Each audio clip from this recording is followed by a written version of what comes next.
Oui, mais au moins ça marche.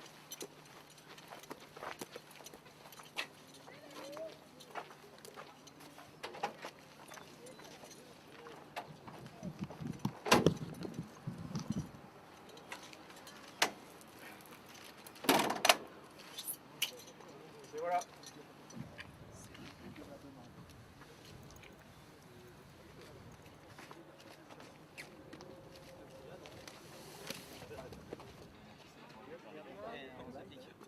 Je suis le capitaine de corvette Bruno Manaranche. J'ai tenu à venir parce qu'effectivement j'ai fait 10 ans de super étendard, j'en ai 1650 heures de vol c'est mon avion de toujours quoi, hein. Donc je tenais à être là, même si maintenant je fais autre chose, mais ça me fait plaisir de voir que ce SEM sera au musée de l'air et de l'espace. Le super étendard a évolué, hein. Le super étendard qu'on a reçu en 78 dans la marine n'est pas le même qu'on donne aujourd'hui au Bourget en 2010. Hein. Le super étendard modernisé au standard 5, il a été bien modernisé au niveau surtout armement et avionique.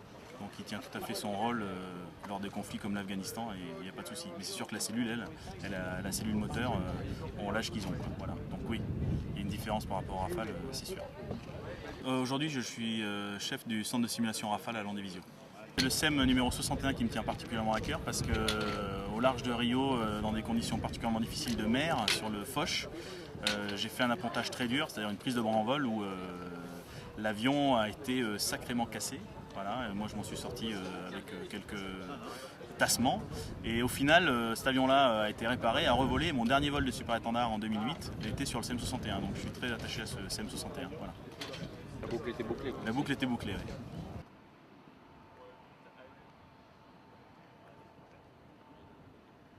Je suis le lieutenant de vaisseau Bernardet, donc ancien pilote de super étendard et maintenant sur Falcon 10, toujours basé à Landivisiau. J'ai à peu près 1400 heures sur super étendard, j'ai fait une petite dizaine d'années sur l'avion, qui était entrecoupé d'aération sur différents avions, aux États-Unis sur T-45. Et donc c'est un avion auquel je suis très attaché parce que j'ai fait ma grande partie de ma carrière dessus. C'est un avion dans lequel on fait vraiment corps avec, parce qu'il est assez étroit, c'est un cockpit très étroit, de génération des années 70. Et donc on a vraiment l'impression de faire corps avec l'avion, c'est ça qui était vraiment agréable à piloter dans cet avion. Malgré le fait que c'est quand même un avion étroit, le siège est un peu relevé, on a souvent mal au dos. Donc c'est vrai que maintenant que je suis plus sur super étendard, j'ai beaucoup moins mal au dos, mais je crois que tous les pilotes de super étendard qui ont fait du super étendard, à un moment ou à un autre, ont eu des problèmes de dos. Mais mis à part ça, c'est vraiment un avion très agréable à piloter, c'est un avion qui avait énormément de missions. C'est le gros avantage d'avoir cet avion dans la marine et d'être dans la marine, c'est que c'était vraiment un avion multimission. On allait la capacité air-sol, air-mer, avec le tir d'AM-39, AS-30 laser, SMP, nuque, tout ça, et pas de laser. Et donc on n'a vraiment pas le temps de s'ennuyer quand on est affecté sur cet avion, quoi. Parce que les missions sont vraiment très variées. Les anecdotes, il y en a beaucoup. Après, ça se vit au jour le jour.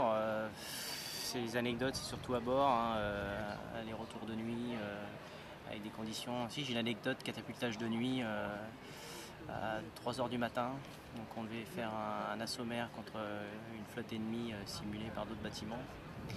Et monter sur le pont, et là c'est la nuit noire, il pleut, on n'arrive pas à voir la différence entre la mer et le ciel. Et 2h du matin, on a été réveillé, on n'a pas réussi à dormir d'ailleurs, pour pouvoir faire le vol. Et on est catapulté vraiment dans le trou noir, quoi, et il faut rallier son leader de nuit entre deux couches sous la pluie, aller faire un run à 200 nautiques du bâtiment et on revient, et quand on revient on a dû être catapulté à 3h30, on est revenu vers 5h du matin, et là il y avait les lueurs du soleil qui commençaient à revenir, et ça c'est vraiment une image vraiment inoubliable, quoi, de revenir, on se pose à 5h du matin et voilà, la journée se termine ou commence, on ne sait pas trop. Vraiment super. Beaucoup d'images en vol, des vols de nuit au-dessus du phare de Ouessant qui se reflètent dans la couche nuageuse, ça c'est vraiment des images inoubliables. Et puis sinon des missions en Afghanistan très longues où il n'y a pas de toilette, hein, donc il faut tenir, il faut gérer la boisson, ce genre de choses, des missions longues. Voilà, mais beaucoup de souvenirs et vraiment très agréable.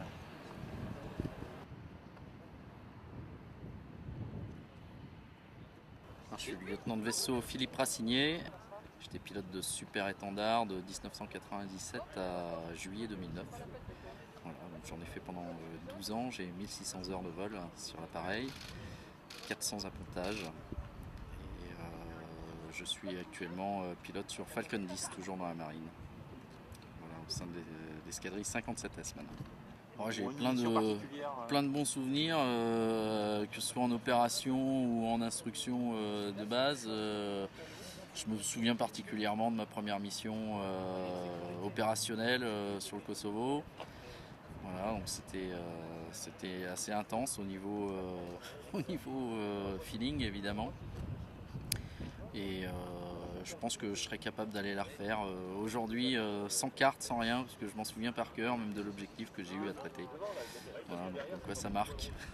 Voilà, m'avoir fait confiance, c'était quand même très tôt dans ma carrière. Et ça, c'est quelque chose qui m'a forcément beaucoup marqué.